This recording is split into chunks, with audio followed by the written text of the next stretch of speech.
Mac and cheese seems to be a staple in anyone's household.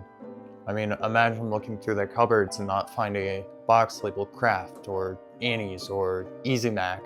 Is Easy Mac still a thing? But that brings us to the block.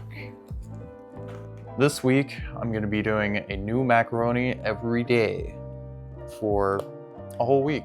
Today, it's Guanciale Mac. I'm taking a decent slice out of my mozzarella. Feel free to use whatever cheeses you want though. You could use provolone or Gouda.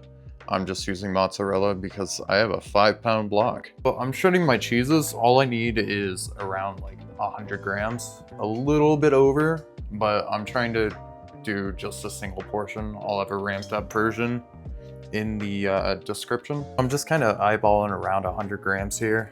I'm doing a provolone mozzarella mix, and I'll also put in some Parmesan. And 100 grams, I think 114 grams is around a cup of grated cheese.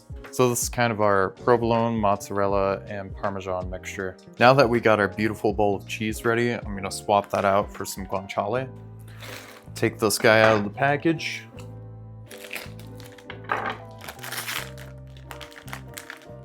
I'm going for guanciale slices that are about 1/4 of an inch thick. Taking 3 of those slices and turning them into 1/4 inch thick cubes. These cubes are going into a saucepan on a low heat with a little bit of water. The water is to render the fat and cook the guanciale more evenly. When the water has reduced, they'll start to brown and leave behind a fond on the bottom of the pan. The fond is filled with nice little flavorful bits, so make sure to cook on very low heat so it doesn't burn.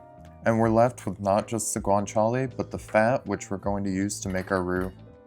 I'm adding the guanciale fat back to the pot, along with a tablespoon of butter, though I probably could have just used the guanciale fat to make the roux. Also, if you want to add some garlic, add it now. I'm using 2 tablespoons of flour. You want to use 1 part flour to 1 part fat. It should look like a loose, wet sand. Your roux gets toasted for a couple of minutes over low heat.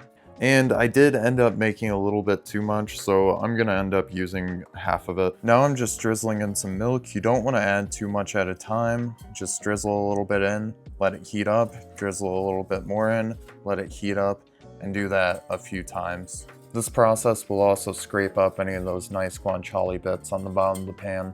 Once all of our milk has been added, this is now a bechamel. It should be thick enough to hold a line across the back of a spoon. We're then going to add cheese, which is going to turn it into a mornay. The texture should now have cascading ribbons from your whisk. That cheesiness gets set aside while we get our noodles ready to cook. Taking a pot of water, putting salt in it, and bringing that shit to a boil. I'm then putting my noodles in the water. You want them to be a little bit more al dente than you would normally al dente. While those are cooking, I'm chopping up some mozzarella. This will give some extra texture and a better cheese bowl to our macaroni. Our noodles then get strained once finished. Add oil to hold the noodles for longer, otherwise they'll stick. We can then place our sauce in the noodles over a medium-low heat, give it a good mix, and add our mozzarella. I ended up doing a bunch more mozzarella because I made more mac and cheese than I meant to. This guy's just getting scooped up into a baking dish or a ramekin, and I'm adding the guanciale bits to the top, along with some breadcrumbs that are cooked in butter, salt, and pepper.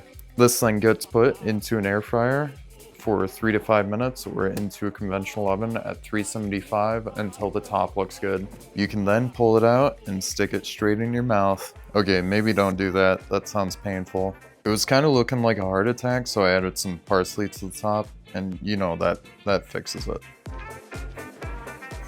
If you want me to eat mac and cheese for 2 weeks straight, subscribe. If I get 500 subs by the end of the week, I'll do a second week of mac and cheese week. I have a cat attacking my leg while I'm eating this. Come on, bud. Yup. How's it look?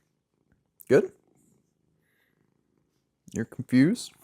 You want to sniff it? It's a decent mac. I definitely prefer like a sodium citrate type mac because the gooiness, but I wanted to do a roux-based mac because you have all those crispy little guanciale bits and the fond in the bottom, so you can soak that up with the roux. I would definitely add some garlic and stuff when you're cooking the roux. Just saute it off in the butter first, which I'll probably add to the recipe in the description. but decent mac.